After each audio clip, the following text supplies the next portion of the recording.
Welcome back. We're looking at part 2, chapter 6 here. In chapter 6, part 1, we left off talking about the first stage of the replication cycle, which is adsorption. So we talked about how adsorption is related to the host range and how this involves the virus actually attaching to the host cell. In part 2 here, we're going to pick up where we left off and continue with the additional stages in the replication cycle. So the next stage in the replication cycle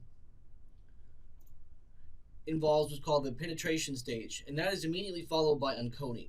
So it goes adsorption, penetration, uncoating, followed by synthesis, assembly, and release. But at this slide, I'm actually kind of combining the next two stages in one because they really happen kind of simultaneously right after each other. Not simultaneously, but in an immediate sequence following each other. So they're kind of in the same, almost the same breath, if you will. So when it comes to getting inside the cell, we call this penetration. And let's just take a quick look at a figure I pulled up off the web here. This is showing the HIV virus and the overall cycle as a whole here. So here it shows HIV attaching.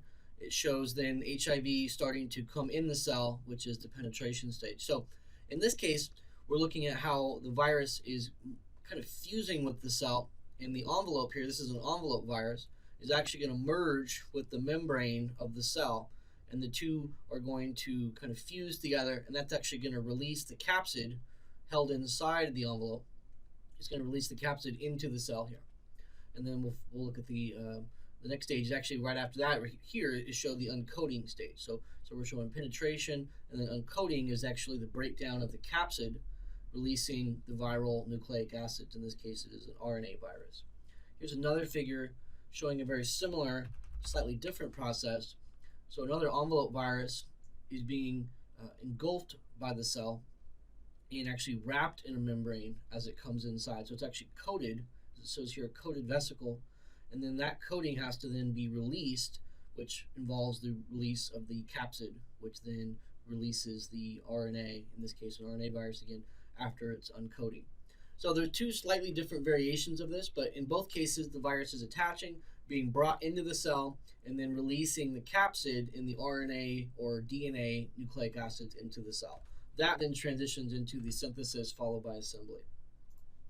So the two mechanisms that we were looking at there, one is called endocytosis and the other is called fusion of the cell membrane. Let me go back here just to point out which is which. In these figures here we're looking at endocytosis. Endocytosis is actually a lot like phagocytosis. If you remember back in chapter 4, we talked about how white blood cells swallow little bacteria. Well, there's a similar process in which the cell is actually swallowing the virus. In this case, it's actually letting the virus in the front door inadvertently, but it's actually a very similar process. So call it endocytosis. It's being swallowed up. And in this one, it's you're seeing fusion of the cell membrane, a fusion of the membrane. Fusion of the envelope. So what you're seeing is the envelope here literally fusing with the cell here, and they've kind of just shown it as kind of already partially began, but that's what's happening here. The two are literally fusing together. So that's the two mechanisms there: endocytosis and fusion of the cell membrane.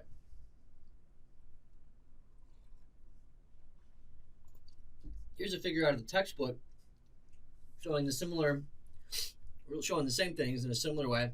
Here we're seeing endocytosis. The virus is attaching, and the cell is literally engulfing the virus and then coating it in this separate vesicle here. After that, the virus has to break down the vesicle, releases the DNA, or in this case it's a DNA virus, has to break down the vesicle and the capsid, which involves the uncoating step. Every virus is a little different, so we're kind of generalizing here. And we're not going to get into how this virus works and how that virus works. So we're kind of showing we're kind of painting this with a broad brush, I should say, a broad stroke. So every particular virus has a slightly different variation of this, but that's kind of the gist of it, being engulfed and then breaking that down, which involves uncoating. So really uncoating, just to clarify, involves removing any sort of surrounding that's covering up the DNA or the RNA. And in this case, that happens to be the vesicle, as well as the capsid, all simultaneously to release that DNA. Here we're seeing fusion of the membrane. What happens here is the envelope fuses and the capsid is released free of the envelope right into the cell.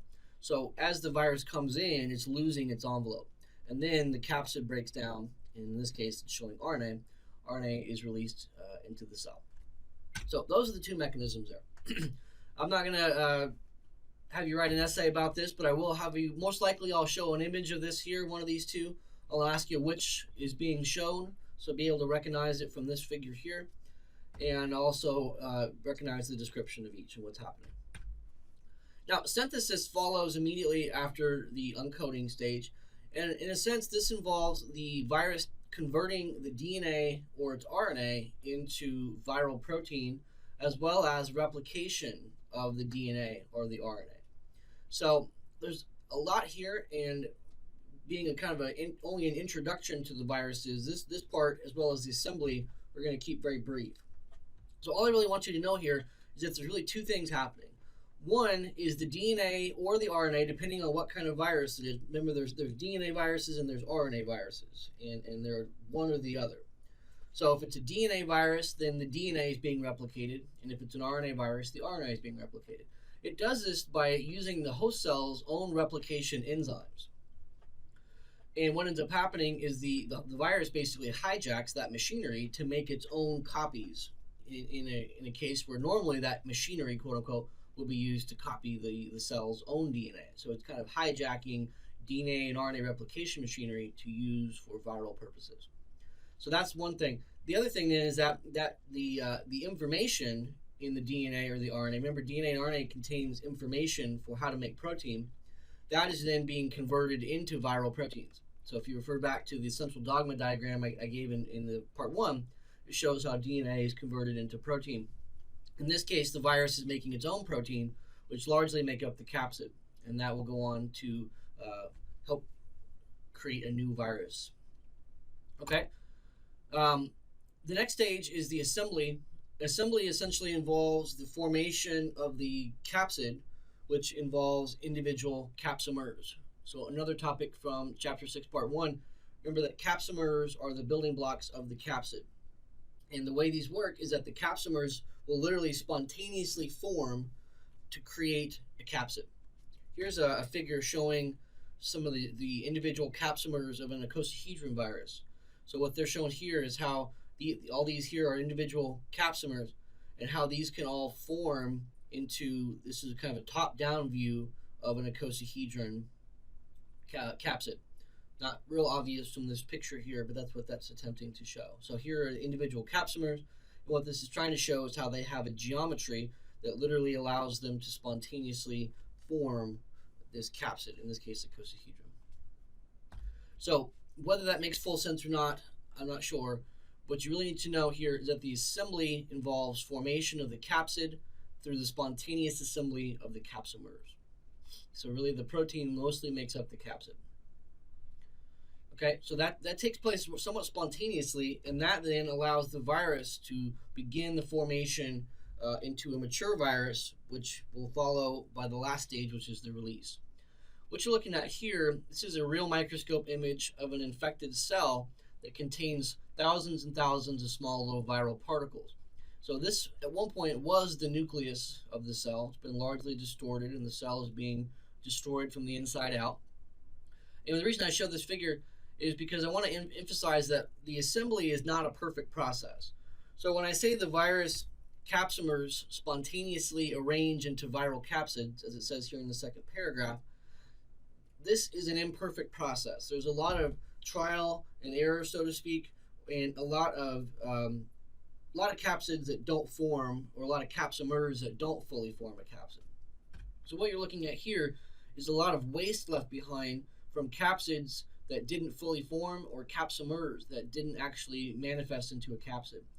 These little black dots here, these are actually fully formed, or I should say partially formed viral particles. So these are actually getting closer to full formation, whereas what you're looking at here is a lot of debris left behind that never actually made it into the full formation of a capsid. So what ends up happening is the virus churns out millions of individual capsomer units, and some of those will spontaneously form into a capsid, and many of them will just be left as debris that never actually fully formed.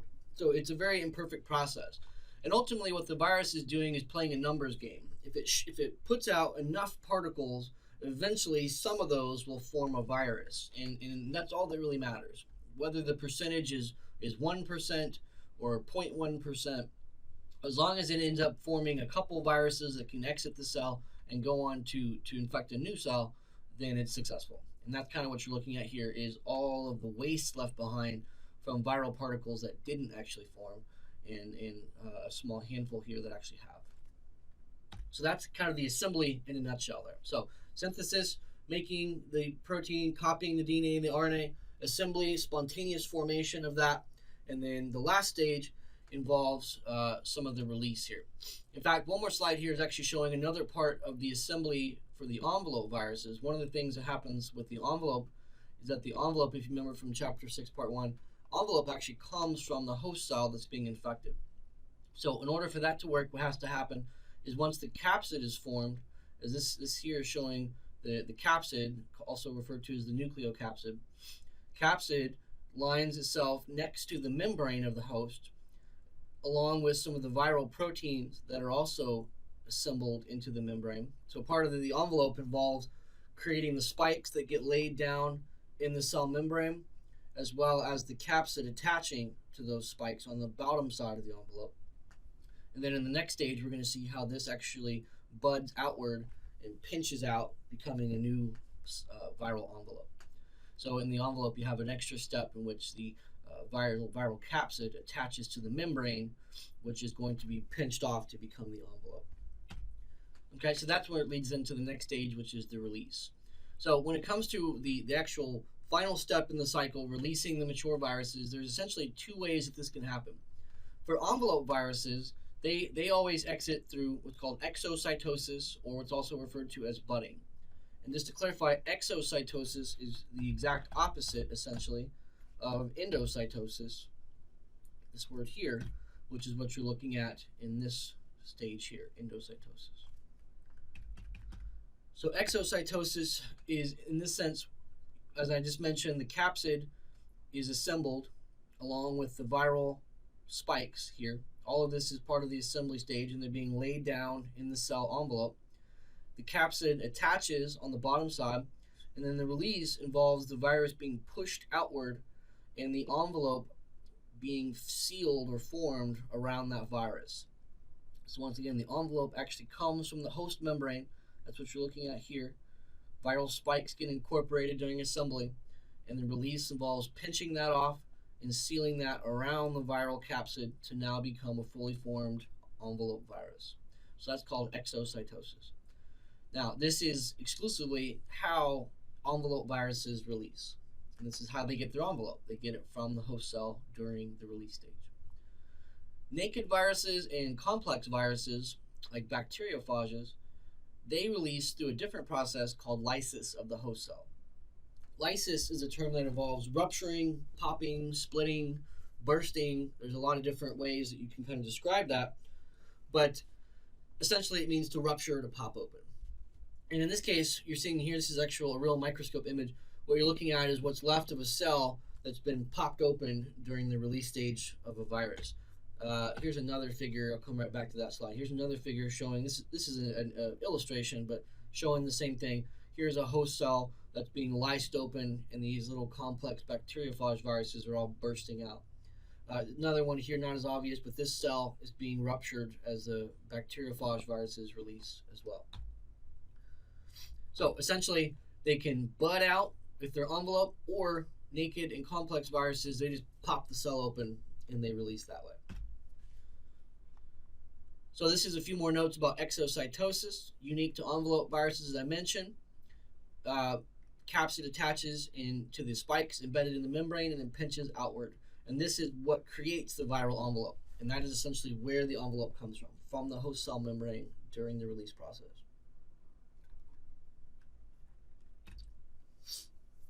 Lysis, bursting open, particles are destroyed, and the host cell, particles are released and the host cell is destroyed.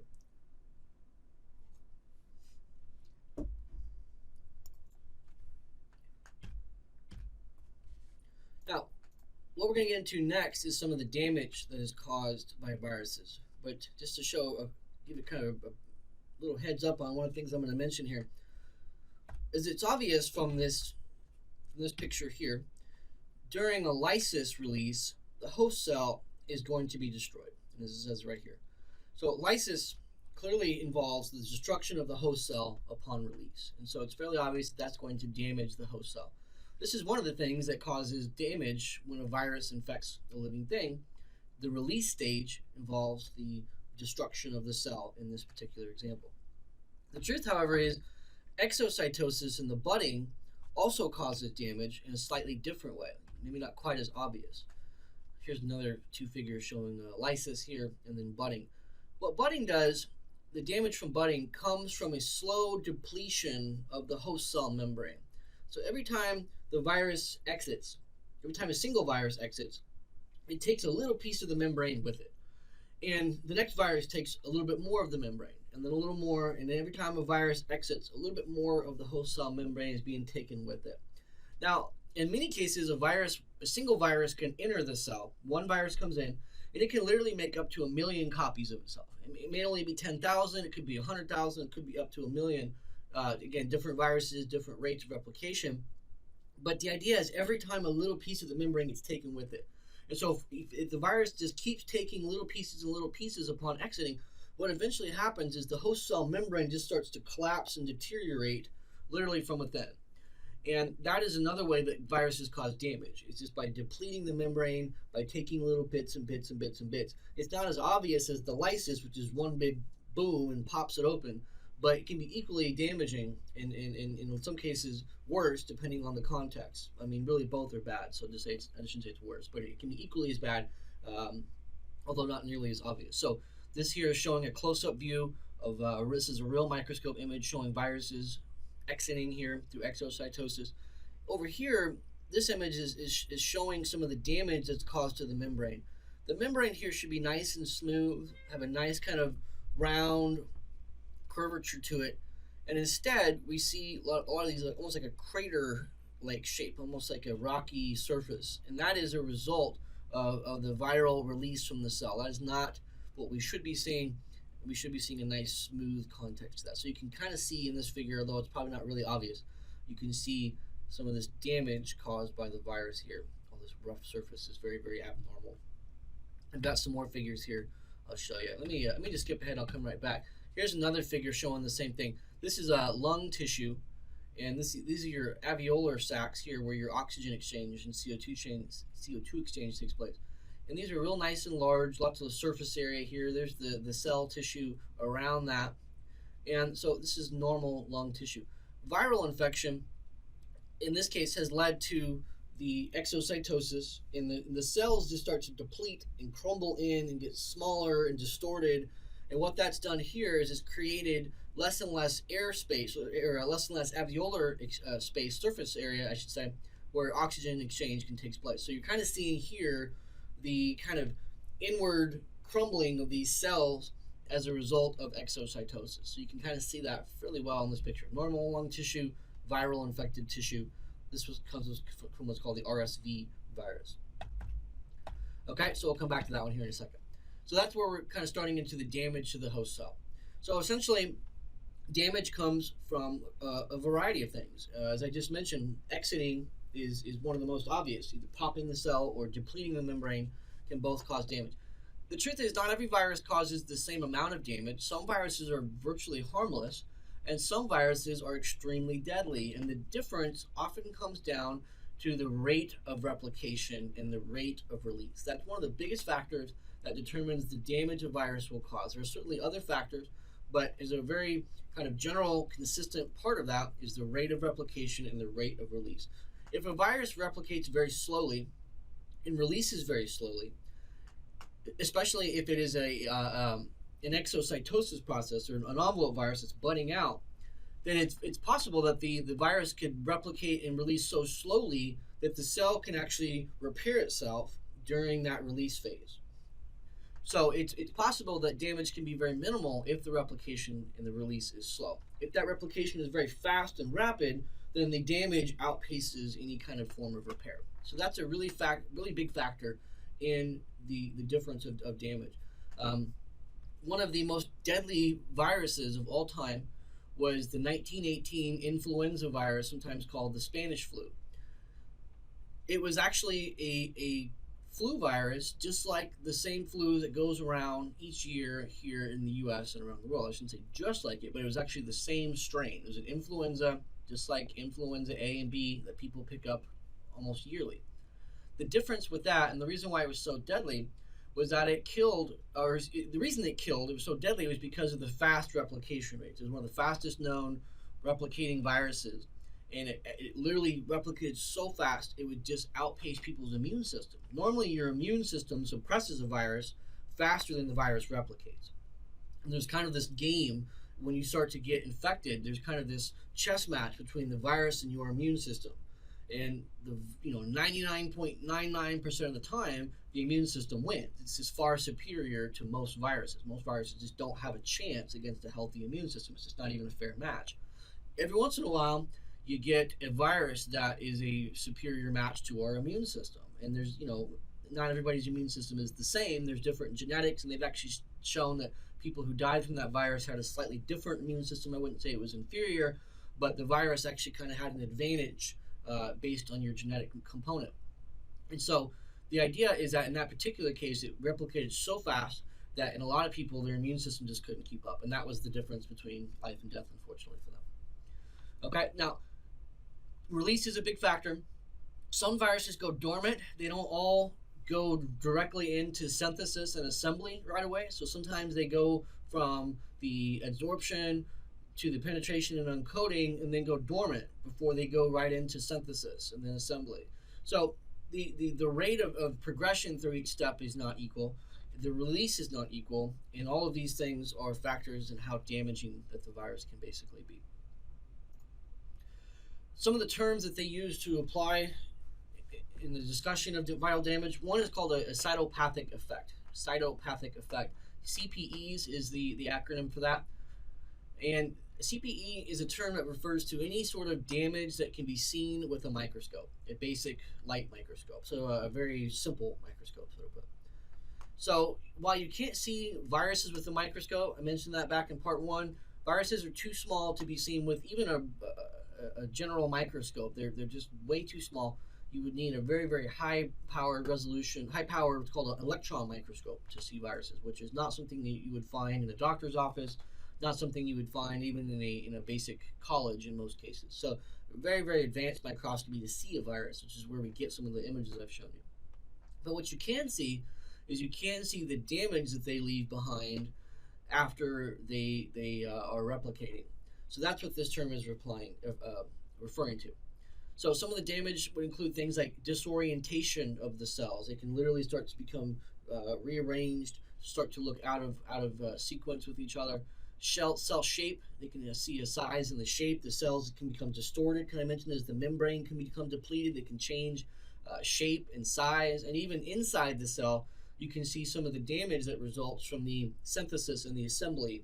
And what ends up happening there is the normal cell metabolism basically just gets shut down in order to make more virus. The virus basically just turns off the normal cell metabolism and uses all of that machinery, quote unquote, to make more viruses. So a lot of the intracellular changes result from a shift in normal metabolism into viral metabolism.